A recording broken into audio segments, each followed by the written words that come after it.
Egg omelette, tara, luto tayo.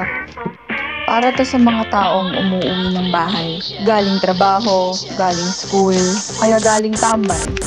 Tapos dumidiretso sa kusina para maghanap ng pagkain pero kanin lang yung meron.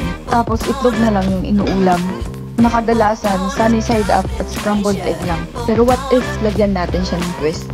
Kakatapos ko lang palang panoorin yung bagong episode ng The Bear. At sa lahat ng niluto nila, feeling ko pati din sa egg omelette ni Sydney, nahihirapan ako.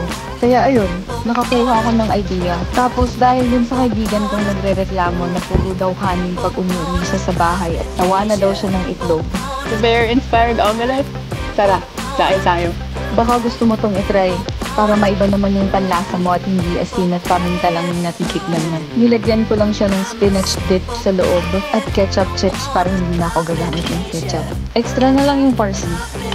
Ano ba yan? Sa susunod ulit? Bye.